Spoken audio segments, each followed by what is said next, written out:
बाढीपछि चीनको एउटा गाउँमा 900 सर्प फरार। विषालु कोब्राको आतंक, स्थानीयमा त्रास। गाउँलेहरूले बनाए सर्प समात्ने टोली, स्थानीयलाई सतर्क रहन चेतावनी।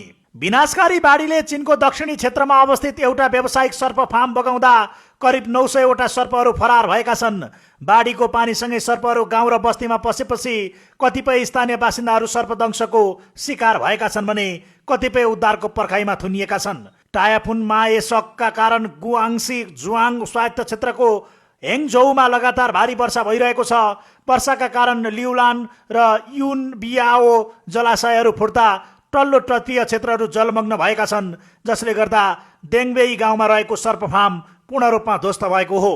उक्त फार्ममा मुख्यतया 3 प्रकारका सर्पहरू पालिएका थिए: विषालु कोब्रा, किङ र्याट स्नेक धामन प्रजाति र पानी सर्प अर्थात् वाटर स्नेक। फरार भएका मध्ये कोब्राहरू अत्याधिक विषालु भएकाले सामाजिक सञ्जालमा भिडियो सार्वजनिक गर्दै स्थानीयलाई सतर्क रहन चेतावनी दिएको छ।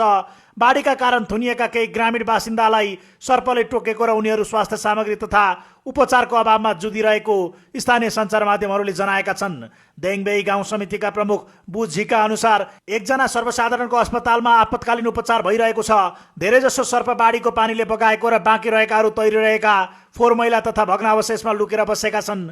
यसैबीच सर्पको आतंक बढेपछि विपदबाट जोगिएका छिमेकी गाउँका 1 दर्जनभन्दा बढी स्थानीयहरूले स्वैच्छिक रूपमा नागरिक सर्प पक्रने टोली गठन गरेका छन्। उनीहरूले माछा मार्ने जाल र विद्युतीय उपकरणको सहायताले घर घरमा पुगेर सर्प समातिरहेका छन्।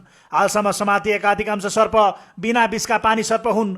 स्थानीय प्रशासनले उद्धारकर्मीहरू परिचालन गरेको छ र व्यावसायिक सिप नभएका सर्वसाधारणलाई आफै सर्प समात्ने जोखिम नलिन र घरमा सर्प देखिएमा तुरुन्तै गाउँ समितिलाई खबर गर्न आग्रह गरेको छ।